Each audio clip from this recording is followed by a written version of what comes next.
Em nova estimativa, a ONU afirma que pode dobrar o número de mortos pelo terremoto de magnitude 7,8 que devastou parte da Turquia e da Síria. Uma semana depois do tremor, em algumas regiões, sobretudo do lado sírio, a ajuda humanitária ainda não chegou. Até agora, segundo dados oficiais, são mais de 33 mil mortes confirmadas. 29.700 na Turquia e mais de 3.500 na Síria. Número de feridos passa de 100 mil. Número de feridos passa de 90 mil pessoas feridas. Em entrevista à Band, o capitão Wagner Martins, da Defesa Civil de São Paulo, que atua na ajuda humanitária enviada pelo Brasil, contou que apesar do frio e da falta de estrutura, o trabalho não para. A gente tem enfrentado dificuldades aqui quanto à temperatura, né? São noites muito frias e nós não temos local para ficar. A gente montou o nosso acampamento, a gente dorme no tempo, né? E a gente se alimenta lá no tempo mesmo e somos acionados a todo momento, durante o dia, o acionamento ocorre de madrugada, né? O acionamento aqui é a todo momento. A gente está muito feliz de poder estar ajudando aqui a Turquia nesse terremoto terrível, né?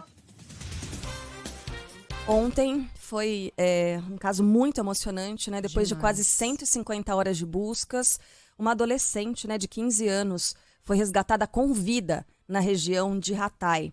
Ela foi encontrada sob os escombros de um prédio destruído, família toda morreu, um tio, aliás, pai, mãe, 2 irmãos morreram. Ela sobreviveu, com 15 anos. E o tio estava por lá, obviamente, comemorando, por um lado, né, a retirada dela com vida e, obviamente, lamentando a morte da família. E a gente se questiona, né? Se essa garota conseguiu sobreviver por 6 dias sob os escombros e saiu consciente, saiu com um quadro de saúde muito bom.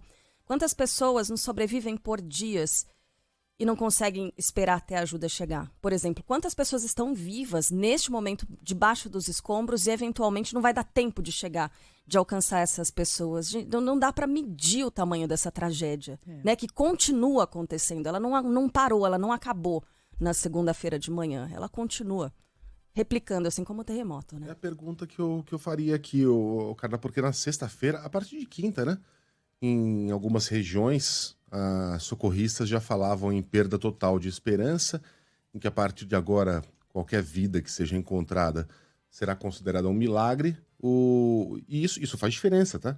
Não é só, agora a gente não tem esperança, mas vai continuar trabalhando da mesma maneira. Não, o trabalho muda.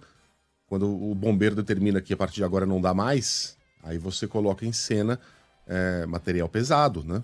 Escavadeira, trator. Quando você não tem mais esperança de encontrar alguém vivo, a maneira de você retirar aqueles escombros muda completamente. Agora, o próprio Rodrigo Hidalgo falava agora há pouco. Daqui a pouquinho ele vai voltar a conversar conosco, que foi para o horário local. 9 pessoas na região em que ele está foram encontradas com vida nas últimas horas. 9 pessoas já é milagre demais, né? Já não é mais milagre exatamente. Ou seja, tem bastante gente esperando o socorro. É o momento de colocar esse maquinário pesado para trabalhar? Ou será uma boa ideia esticar por mais algumas horas, quem sabe por mais 48 horas, os trabalhos mais delicados em busca de vida? Daqui a pouquinho a gente vai fazer contato direto com a Turquia. Tem uma outra imagem muito, muito forte, né, Megali, Carla, de uma bebezinha de 2 meses, também resgatada neste fim de semana, uma bebê de 2 meses apenas, resgatada sob os escombros, 128 horas depois. 128 horas debaixo dos escombros. E aí, na semana passada... Isso dela, meu Deus. A gente tem aquela imagem também do momento do resgate, mas agora a gente está exibindo na nossa live também a cena depois que ela foi retirada dos escombros, já sorrindo, olhos bem, bem vivos. E agora a cena, a imagem do momento do resgate, né? Esse olhar, oh meu Deus, cheio d'água, né? Essa carinha linda, linda, bochechudinha, enfim.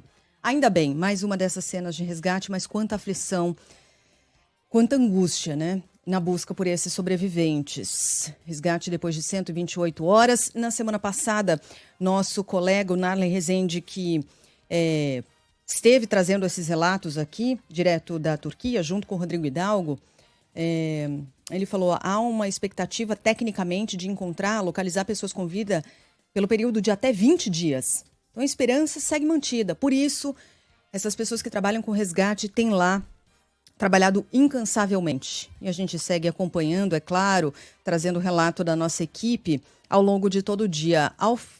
No fim de semana, um avião da FAB, aquele que foi para lá, inclusive foi a bordo dele que nossa equipe embarcou, esse avião trouxe ao Brasil 17 refugiados. A aeronave foi a mesma que levou a missão humanitária do governo à Turquia. O grupo chegou no aeroporto do Galeão, no Rio de Janeiro. Alguns seguiram para Guarulhos, em São Paulo. Outros seguiram para Brasília. Entre os passageiros, 9 são brasileiros, 3 são sírios, 2 turcos, 2 colombianos e um egípcio. O empresário João Pedro Basile contou que estava em um hotel quando o tremor começou. Se jogar para a escada, sair correndo com um tênis na mão, uma meia no pé, e a gente correu e só queria chegar no chão. Nós soubemos depois que casas a 3 quilômetros do hotel vieram abaixo, inteiras.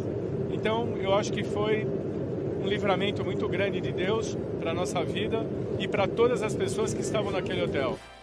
A enfermeira Amina Nan veio para o Brasil com o marido, que é sírio. Ela afirmou que se não tivessem vindo para cá, ele poderia ser mandado de volta para a Síria e considerado um desertor. Geralmente sim, porque a maioria dos sírios, eles entram de maneira ilegal na Turquia.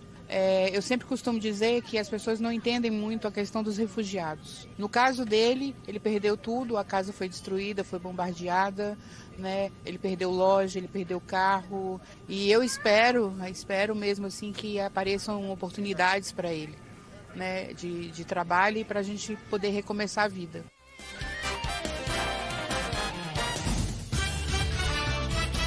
Bom, e acaba de ser atualizado o número de mortos. E temos agora um total de mais de 35 mil pessoas já encontradas mortas, já confirmadas mortas desde o terremoto da semana passada. Estamos completando quase, uma semana desde o tremor e já chegamos a um número maiúsculo, muito maior do que as piores estimativas que eram feitas naquela segunda-feira, de até 20 mil pessoas. A gente ficou chocado, né? A primeira vez que esse número 20 mil pessoas foi citado. Bem, já temos 35 mil, o que desenha um cenário parecido com aquele que também nos trouxe muito choque do Filipe Killing, quando, ainda na Turquia, disse que já se falava na possibilidade de 70 mil pessoas mortas. É o 7º desastre natural mais mortal deste século, tragédia superando o terremoto e o tsunami que abalaram o Japão em 2011. Para fazer a divisão completa aqui, 31 mil, obrigado Pablo, 643 na Turquia, e 3.581 óbitos confirmados na Síria. Lembrando que na Síria há informações em que há há regiões em que há um verdadeiro apagão de informações. É bem complicado a gente saber exatamente quais são os números reais. Voltaremos ao assunto daqui a pouquinho. Enquanto isso, mais um objeto voador não identificado é abatido pelos Estados Unidos. Um outro foi visto na China e deve ser derrubado. Arthur Coelho. Os Estados Unidos derrubam outro objeto voador não identificado na 4ª operação militar desse tipo neste mês. Um oficial das Forças Armadas disse que o objeto tinha uma estrutura octagonal e que aparentemente não carregava nenhuma carga. Entre os 4 objetos abatidos estão o balão chinês supostamente usado para espionagem e 3 outros, ainda não analisados, que violaram o espaço aéreo americano e canadense. O primeiro-ministro do Canadá informou no fim de semana que havia falado com o presidente Biden e ordenado a retirada do objeto que violou o espaço aéreo canadense. Na China, autoridades anunciaram que avistaram um objeto não identificado sobrevoando o mar perto da cidade costeira de Rizal. Ele também deve ser derrubado. O assunto é gostoso, né? Todo mundo fica imaginando que diabo que está acontecendo. Será que é uma invasão alienígena? Será que os povos evoluídos vieram nos salvar? Será que são chineses e americanos espionando um ao outro? Será que a gente está diante de uma grande crise intergaláctica? Mas a realidade quase sempre é muito mais tediosa do que a fantasia. Então. Pois é. A verdade é que, como a gente teve aquele caso do balão abatido pelos Estados Unidos, esse tipo de acontecimento começou a ganhar destaque. Mas são acontecimentos que, desculpe estragar a fantasia do nosso ouvinte, são meio corriqueiros, especialmente desde que inventaram a tecnologia do drone, que faz com que pessoas físicas consigam ter as suas próprias aeronaves não tripuladas a um custo relativamente baixo.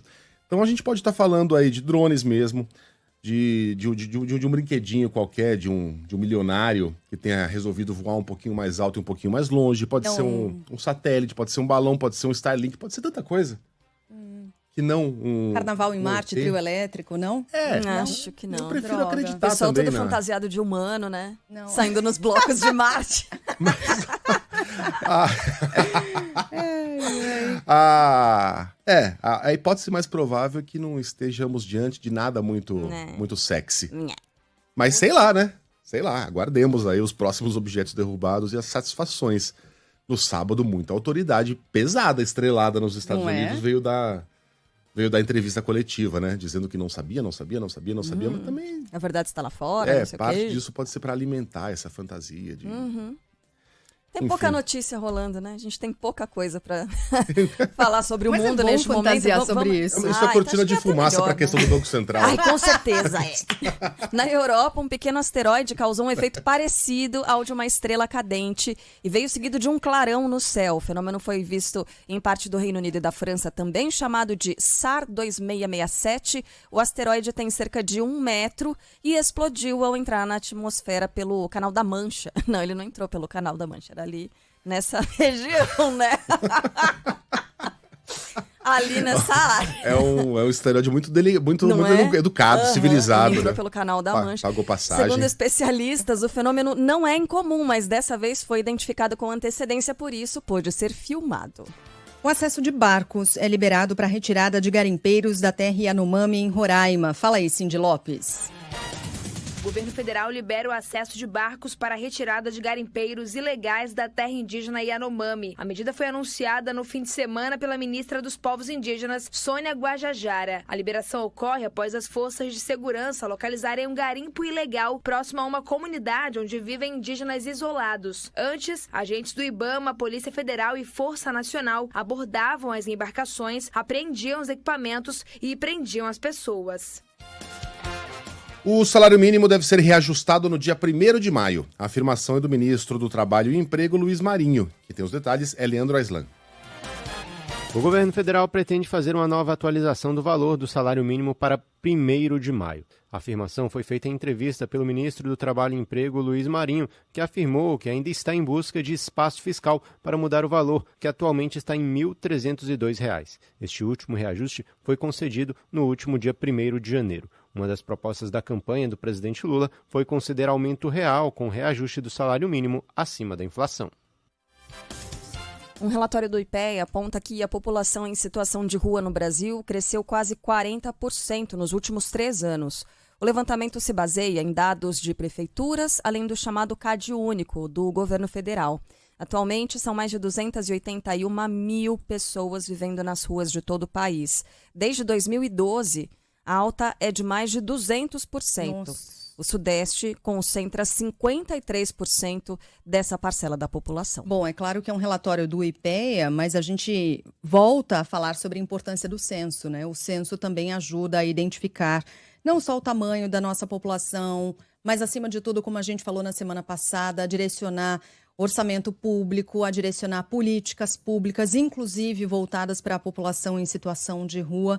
É uma explosão isso aqui, 200% no intervalo de praticamente 10 anos é uma explosão.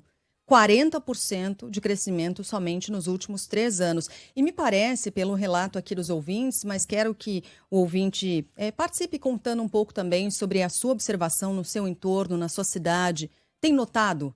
É evidente esse aumento? Ficou evidente em todas as cidades? Nós, por exemplo, nós 3 aqui que andamos mais por São Paulo, identificamos claramente esse aumento da população em situação de rua. E você, morador de outra cidade, também identifica? É muito triste, cara, é muito triste. São populações famílias inteiras que foram despejadas e começaram a morar em calçadas, que perderam seus empregos, perderam sua renda, especialmente durante a pandemia, e não conseguiram mais retomar suas vidas, voltar a trabalhar. Enfim, é muito, muito triste. Comer direito, as pessoas não conseguem comer direito. Olha, é de partir o coração. Aumentou demais e vai exigir, aliás, já tem exigido, mas vai exigir de prefeituras e governos planos específicos para essa população de rua. E aí vai muito além de programas habitacionais, né? A gente está falando de gente que precisa de emprego, que precisa de emprego, de trabalho, acima de tudo, precisa se alimentar antes de mais nada, né? Que precisa de um lugar para dormir. Mas é o seguinte, só política habitacional, até porque ela demora para acontecer. Como é que você levanta um prédio, esvazia um prédio, acomoda essas pessoas? Só isso não adianta. Mas esse é um enorme desafio. E o Brasil consegue avançar muito pouco ou muito lentamente nas políticas habitacionais e, aliás, já há muito tempo. Aliás, acho que todo mundo que está nos ouvindo aqui, os relatos já vêm chegando. Em Belo Horizonte é notável, escreve o Varley. Em Santos também, a Rosiane. O Beto Tavares diz que em João Pessoa aumentou absurdamente. Enfim, é em todo o país. No Rio também, escreve a Sara Correia. Em Curitiba é visível, escreve o Claudinei. Caramba, é muita gente. Eu moro numa região na zona oeste de São Paulo, muito perto do CEAGESP. E exatamente pela proximidade, muitos moradores de rua se concentram ali numa avenida chamada... Bom, tem várias. Tem a Queiroz Filho, tem várias avenidas ali perto em que já não há mais... Literalmente não há mais espaço, tá? No canteiro entre as avenidas. Se você chegar com uma barraca hoje lá, você não consegue armá-la porque não há espaço. Aquilo virou um grande acampamento de moradores de rua. É claro que também há os usuários de crack, mas eu não vou chamar aquilo de cracolândia porque tem muitos que não são. Estão ali pela comida que acaba sobrando da própria CEAGESP. E eu vi duas cenas das últimas 48 horas que me chamaram a atenção. Uma, exatamente nesse acampamento aí, um morador de rua pendurando a roupa num fio entre as árvores, e um morador de rua obeso, que é algo que você não costuma ver, né? Não é uma coisa exatamente comum. Provavelmente alguém que foi parar na rua recentemente, que tinha a casa dele e não conseguiu manter a própria casa, a própria família, e está morando numa barraca. E dois, hoje mesmo, nessa avenida que eu já citei, a Queiroz Filho, num ponto de ônibus, uma pessoa dormindo embaixo dos bancos, se protegendo ali, e choveu demais em São Paulo, nas últimas horas, se protegendo embaixo dos bancos. É um espaço que não tem a largura de uma pessoa, né? Ninguém se protege ali da chuva, mas era ali que esse rapaz estava, porque não há mais locais cobertos nessa região. Olha que situação deplorável. É o fim do mundo. É o fim do mundo. Isso vale para São Paulo, vale para tudo quanto é cidade brasileira. O Ivan Vieira aqui cita exatamente os moradores de rua na Gastão Vidigal e ao lado do Ceasa, que é essa região que eu já falei aqui. Em Curitiba, as pessoas estão andando com placas escrito fome no Brasil inteiro. Aqui em Fortaleza, escreve o outro ouvinte, aumentou demais. Vez por outra, participo de campanhas de distribuição de sopa e cestas básicas. É impressionante, é de cortar o coração. Em Brasília também, caramba, se eu for ler aqui as mensagens de todos os ouvintes, a gente fica até amanhã. É uma situação chocante, não, como que não diz vou a dizer Sheila. que deixa a situação maquiada, mas que muitas vezes não choca tanto, é porque você vê aquelas barracas, as barracas que são vendidas para camping e tal, você passa por ali, as pessoas muitas vezes passam e falam, é barraca, isso aí não é gente morando na rua, é gente que quer, que pode. Não, gente. As coisas estão diferentes, essas pessoas têm acesso a barracas, elas não precisam pegar, né, pedaço de telha, pedaço de madeira para erguer uma barraca e seguir vivendo ali. São pessoas que estão vivendo nas ruas com essas barracas aí. É uma condição diferente do que a gente via há alguns anos, né? Mas é gente que não tem para onde voltar, não tem com o que se alimentar, não tem o que vestir. É isso. Agora, resultado do fica em casa e da economia a gente vê depois, pelo amor de Deus, né, gente? Vamos se informar antes de mandar esse tipo de mensagem aqui para Band News. E né? Até porque é um fenômeno pré-pandemia. Já vinha crescendo no Brasil. Não tem nenhuma relação com a política da fica em casa. Não que a pandemia não tenha piorado as coisas. Não, certamente a pandemia piorou escancarou vários Brasil. problemas. E esse foi um deles. E agravou a situação do que já era histórico aqui e do que já vinha crescendo, né? Que é essa população em situação de rua. Agravou, sem dúvida nenhuma, e escancarou, né? Trouxe para a vitrine o que acontece nos centros, nas regiões periféricas das principais cidades aí no país. Por um lado, essa pessoa pode ter razão, né? Não fosse essa política, talvez estivessem mortos. Uhum. Talvez e essas pessoas não morando na rua. estariam aqui nesse planeta. Só registro rapidinho de ouvintes. O Daniel Lopes, aqui em Belém, no Pará, é nítido que aumentou também o número de pessoas pedindo ajuda, alimento, né, de casa em casa. Ana Maria, vejo esse aumento muito grande também na cidade de Juiz de Fora, em Minas Gerais. Eu sou conselheira da assistência social e é um desafio muito grande cuidar dessas famílias. Olha, um monte de participação. Esther Soares dizendo: a população de rua aumentou muito, sou voluntária de uma ação de rua, distribuímos comidas toda semana e aumentou a demanda. São famílias inteiras. É exatamente isso, né, Esther? Obrigada pela participação de todos aqui. Um dos criadores do Plano Real, o ex-diretor do Banco Central e integrante do Conselho Estratégico do BNDES, André Lara Rezende, classifica como profundamente equivocada a manutenção da taxa básica de juros em 13,75% ao ano. Para o economista entrevistado no Canal Livre da Band, apesar de controlar os preços em um primeiro momento, a atual política monetária do BC traz consequências devastadoras para a economia. O efeito da taxa de juros sobre o crescimento da economia e o emprego é inequívoco. Sobe a taxa de juros, desaquece a economia e aumenta o desemprego. A pergunta é: a economia brasileira precisa ser desaquecida com esse nível, ter a taxa real mais alta do mundo hoje? Claramente, não. A análise vai ao encontro da linha do governo Lula, que nas últimas semanas tem feito críticas à autonomia do Banco Central prevista por lei. Lara Rezende concorda com a independência do BC, mas ressalta que as decisões não podem ser puramente técnicas. Segundo ele, é preciso levar em conta as circunstâncias sociais e as políticas envolvidas.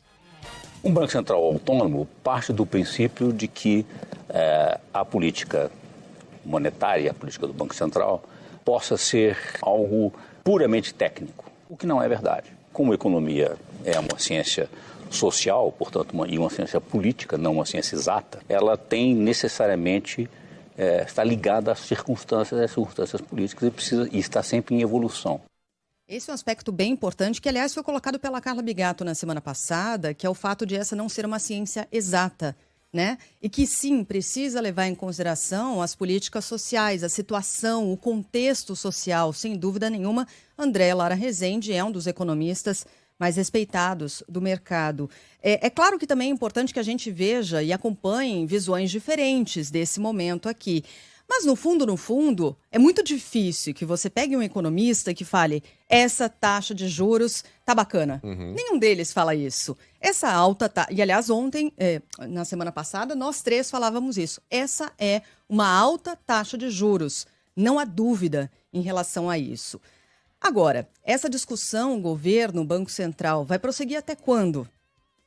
Ela é uma discussão necessária? Ela é uma discussão... Até que ponto ela é saudável? Até que ponto ela é necessária e até que ponto ela, de fato, interfere na autonomia do Banco Central? Essas são algumas questões. Estava vendo aqui uma entrevista do ex-secretário de Fazenda do Estado de São Paulo, Felipe Salto, que tem uma visão um pouquinho diferente da colocada pelo André Lara Rezende, dizendo que o Banco Central é solução e não um problema. E que o atual governo tem ainda um amplo dever de casa para ser feito. O economista, que também é colunista do Estadão, enfim, disse que o espaço fiscal é zero, que não tem espaço para nenhum gasto, para nenhuma renúncia fiscal, que a situação é urgente, que o governo precisa apresentar ainda um plano para que se conheça a realidade fiscal, e, em especial, o anúncio de uma nova regra fiscal. Isso aqui ele diz, é para ontem. E é uma entrevista bem interessante dada aqui pelo Felipe Salto, e é legal que a gente fique com as duas visões, porque são visões até em algum momento complementares, mas que, acima de tudo, no caso do Felipe Salto, exige do governo Lula uma resposta para que, de fato, a política, o Banco Central consiga enxergar segurança para a sua tomada de decisão. É isso, basicamente, que diz o Felipe Salto. Como é que o Banco Central pode adotar determinadas medidas, seja ela a revisão da meta de inflação, como é possível que aconteça, seja a redução dos juros, se não há até aqui uma resposta clara por parte do governo em relação à política fiscal, ao tal do arcabouço, do marco fiscal. Qual vai ser exatamente? Ainda não há essa clareza. Então, nesse sentido, o Felipe Salto diz que é preciso aguardar ainda antes de sair, como o governo tem feito, disparando tiro em cima do Banco Central. É bem por aí. Na semana passada a gente teve uma discussão a respeito desse assunto, aí tem muito ouvinte falando, e agora? O André... Isso. Gente, Eu tenho a impressão que ninguém aqui discorda do que foi dito pelo André Lara. Não tem ninguém aqui que bate palma para a taxa de juros de 13,75% ao ano. Isso é uma excrescência. O que estava sendo debatido aqui é você publicamente transformar o Banco Central em inimigo, o presidente do Banco Central em inimigo, como se fosse o inimigo público número 1 da nação e o responsável pelo não crescimento do país. Que é algo que, segundo, me desculpem aí os fãs, mas o presidente Lula faz muito bem. Né? Culpa a elite, culpa os banqueiros, culpa não sei quem, culpa o Banco Central, culpa o banco, como se estivesse preparando o terreno para um eventual fracasso que esperamos que não venha no futuro. A questão é essa lavação de roupa suja, transformando pessoas e instituições em inimigos das nações, inimigos da nação.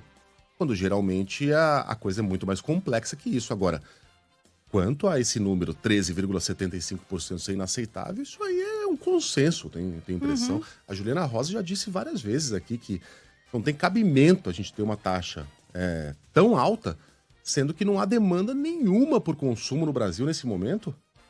A nossa inflação não é de demanda, a nossa inflação tem 1000 outras razões que a gente já discutiu e vai voltar a discutir em outras ocasiões, mas não é simplesmente elevando a taxa de juros que você vai controlar a inflação, e uma taxa dessas, de fato, impede o crescimento do país. Estamos todos de acordo nesse particular. O Felipe Salto diz o seguinte, há espaço para a taxa Selic cair ainda em 2023 se os desafios fiscais forem superados, mas os ataques de Lula a Campos Neto prejudicam esse movimento porque turvam o mercado. A autonomia do Banco Central foi aprovada, vem sendo cumprida. Se há ou não condições de redução dos juros, é o BC que decide. Segue ele aqui, defendendo que haja clareza por parte do governo em relação a qual é exatamente o pacote fiscal, como será esse pacote fiscal, para que então haja decisões em relação à meta de inflação e especialmente a redução na taxa básica de juros. O ex-vice-presidente Hamilton Mourão gastou 3.800.000 reais com um cartão corporativo entre 2019 e 2022. Os dados são de um levantamento feito pelo Estadão em parceria com a agência Fiquem Sabendo. As principais despesas do atual senador foram com alimentação, hospedagens e viagens e superam a média de Michel Temer no governo Dilma Rousseff. Pelo menos 6 empresas receberam mais de 100 mil reais do ex-vice-presidente, entre elas Mercadinho La Palma, que vende produtos para alta gastronomia, a Super Adega, a Atlântica Hotéis e a International Meal Company, que oferece serviços de comissária aérea. Procurado Hamilton Mourão afirmou que o cartão corporativo não ficava com ele e que existiam agentes para pagar as contas de viagens e do Palácio do Jaburu. Quanto? 3.800.000 reais? O Hamilton Mourão não tem a desculpa de ter financiado o motociata, que aliás já é uma desculpa absolutamente esfarrapada, né? Mas ele não financiou o motociata, ele não... De onde vem esses 3 milhões? Estamos falando aqui de quase 1 milhão por mês, por ano, gente. 80 mil reais por mês? Dá mais ou menos isso, né? Quer dizer, o cartão corporativo, fica bem claro, tá sendo usado para fazer supermercado dessa gente, né? Não é para isso. Faz supermercado. Produtos para alta gastronomia, adega. Paga aluguel. No caso da primeira-dama lá, a suspeita de que tenha pagado, inclusive, um implante de silicone. Ela disse que não. Ela disse que foi o médico. Olha que história mais cabulosa, né? O médico pagou. Mas está sendo usado para tudo, para pagar as contas do mês dessa gente, quando obviamente não é essa a função de um cartão corporativo. Tá aí o próprio nome, cartão corporativo. Fazer compra do mês, não tem nada de corporativo nisso. Cristo Redentor sofre avarias depois de ser atingido por um raio na última sexta-feira. Luana Bernardes vai contar mais pra gente. Todo o sistema de iluminação e internet do Cristo Redentor sofreu avaria após as chuvas e raios deste fim de semana. O momento em que a cabeça da estrutura é atingida por uma descarga elétrica foi registrado pelo fotógrafo Fernando Braga. A imagem viralizou na internet e foi compartilhada por celebridades como Will Smith e Viola Davis. Houve queima das luzes que iluminam o Cristo e das luzes da Capela Nossa Senhora Aparecida. Alguns equipamentos eletrônicos, como computadores, também queimaram. A estrutura não foi danificada, segundo a avaliação feita por uma equipe técnica. Alpinistas participaram da análise neste domingo. Já a gente vai falar do Carnaval pelo Brasil, né? Nossa, São Paulo, Rio de Janeiro, Belo Horizonte, Salvador, teve muita festa. E depois a gente vai falar também, mais uma vez, dela, Mamacita, Rihanna está grávida. Temos que falar do Corinthians campeão da Supercopa Feminina. A senhora persegue o timão. Por favor, atropelou o Flamengo, hein? Deu nem graça. Falando de esporte, futebol. Futebol, com Milton Neves. Oferecimento Casa do Construtor. Aluguel de equipamentos. Ligue 0800 200 0217. Sicredi. Conheça a primeira instituição financeira cooperativa do Brasil. Sicredi. Gente que coopera, cresce. E Hotel Terras Altas. Lazer, diversão e gastronomia. Pertinho de você.